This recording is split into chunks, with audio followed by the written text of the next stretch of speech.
एक घने जंगल में जहाँ सूरज की रोशनी भी मुश्किल से पहुँच पाती थी, एक छोटा सा गांव था। गांव के लोग बड़े शांतिप्रिय थे, लेकिन उन्हें एक डर हमेशा सताता था। रात होते ही जंगल से अजीब अजीब आवाजें आती थीं, जैसे कोई फुसफुसा रहा हो या कोई पत्तियों पर चल रहा हो, लेकिन दिखाई कोई नहीं देता था। गांव में एक बुद्धिमान बूढ़ा आदमी था, जिसका नाम रामू काका था।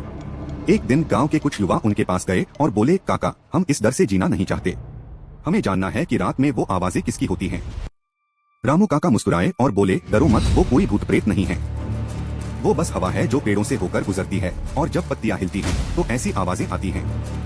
जंगल में कई छोटे छोटे जीव भी रहते हैं जो रात में सक्रिय होते हैं।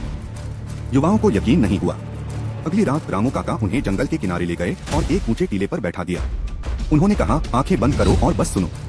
जैसे ही रात गहराने लगी, वैसी ही आवाजें आने लगी। लेकिन इस बार युवाओं ने ध्यान से सुना। उन्हें महसूस हुआ कि रामू काका सही कह रहे थे। हवा सच में पेड़ों के बीच से सरसराहट पैदा कर रही थी और कुछ छोटे जानवर झाड़ियों में हरकत कर रहे थे। जब उन्होंने आंखें खोली तो चांद की रोशनी में सब कुछ शांत और सामान्य दिख रहा था। उस दिन से गांव का डर हमेशा के लिए दूर हो गया।